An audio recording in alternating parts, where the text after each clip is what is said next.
Para nga i-cultivate na lang na siya, mo na nga ang kaluoy sa Ginoo naa na sa atoa. Welcome back to Born to Praise TV channel, created to praise and worship God. Because mercy is the fuel that keeps the fire burning. Tungod kay ang kaluoy sa Dios, ang grasya sa Ginoo mga igsoon, mo ni ang kalayo nga maghatag nga magpadayon tag pagkalayo diha sa atong pagpangalagad sa Ginoo. Kay kung muundang tag pagpangalagad mga igsoon, ang fire nga nato mapalong. Amen. Mapalong na mga igsoon ang fire. Hallelujah. Ikaduhang nga punto, sa diha mga igsoon nga ato nang gihalad sa Ginoo ang ato ang lawas, sa diha nga ang kaluoy sa Ginoo, ang gugma sa Ginoo ni shed abroad sa atong makasing-kasing mga igsoon na anatay temperatura. Na anatay temperature mga igsoon wherein naa diha ang kagana sa pagpangalagad sa Ginoo. Na tanang mga linuwas sa Dios mga igsoon na din ang kagana sa pagpangalagad sa Ginoo tungod kay giingon sa Romans chapter 12 verse 1. Ningon, ayaw kamo pagtapol. No, ayaw kamo pagtapol hinuon pagmadasigon. Everybody say pagmadasigon. Pagmadasigon diha sa espiritu. Wala mangingon diha pagmadasigon diha sa lawas. Wala giingon pagmadasigon diha sa mga butang nga inyong naangkon. Pagmadasigon tungod sa mga material na mga butang. Kaya kung mga material, mga butang, mo hinungdan sa atong kadasig, pagkahanaw sa material ng mga butang, wala na kay fire, wala na kay temperatura na mga lagad sa Ginoo. Never lacking in zeal, dili mahutdan sa kadasig, mo nang ingon siya pusupot, ayaw pagtapol.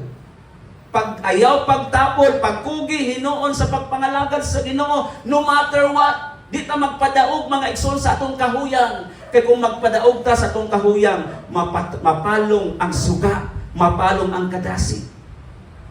Muna mga igsoon nga, in times of trouble, in times of sadness, in times of sorrow, magtinambayungay ta sa pagpa-ignite sa fire.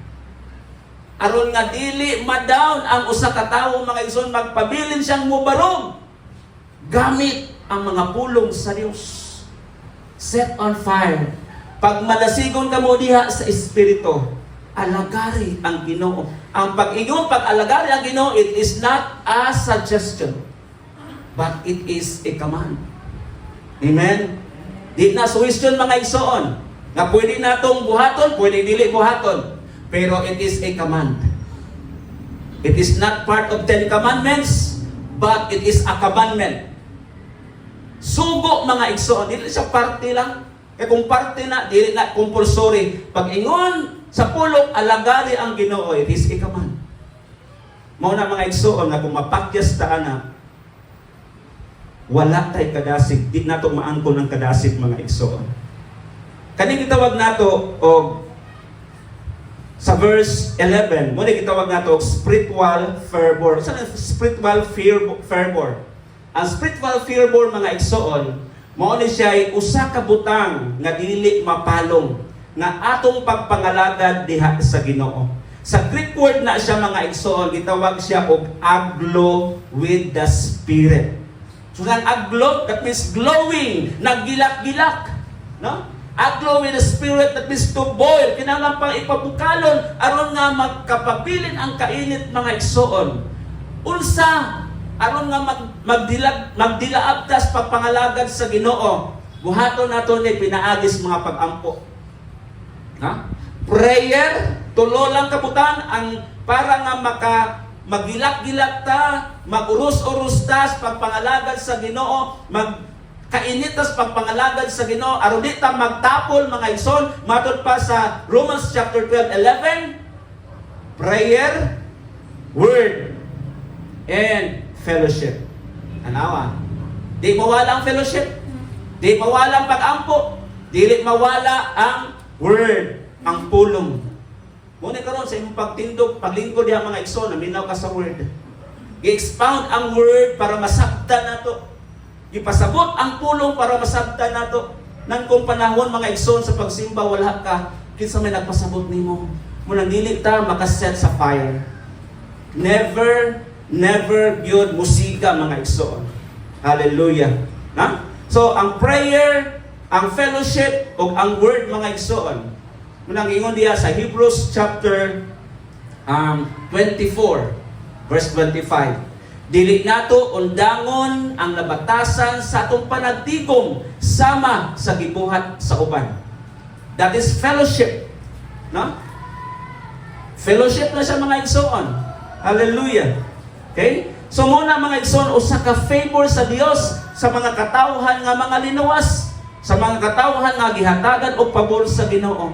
Kaya ang pulong sa Dios mga igsoon, wala gud na siya giwali aron lamang tamak-tamakan. Dili ta iro mga igsoon nga giwalihan aron lamang tamak-tamakan, but kita ang mga taong linuwas. Amen. Ang mga taong linuwas naagay portion ang pulong sa Ginoo sulod sa tong kasing-kasing. Unya nindot kayo na matud pa sa term sa Ginoo, a sweet aroma of worship. Nindot kay paminaw ang pulong sa Ginoo. Nganuman, tungod kay mauna ang pag-refuel sa Dios sa imong kinabuhi aron nga makita tas pagpangalaga taliwala sa mga problema.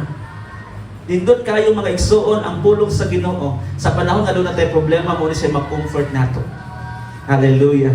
Muna nga pagkugi kanunay sa pulong sa Ginoo, pagkugi sa pagpangalagad sa Ginoo. Romans chapter 12 verse 11. Hallelujah. Ang pinakasentro nga mensahe mga igsoon diri sa gitawag nato spiritual temperature. Muna gitawag nato og seal is a choice. No? Ang pagkakugi, ang makanunayon, ang vigorous na pagpangalagad sa Ginoo, choice na siya.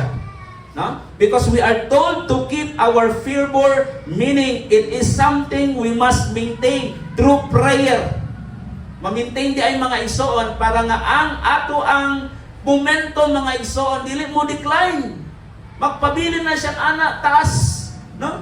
Magkataas ng magkataas, dili mahulog mga igsoon. So mabuhat na ito ni pinaagis mga pag-ampo sa pulong sa Dios o sa pag-fellowship.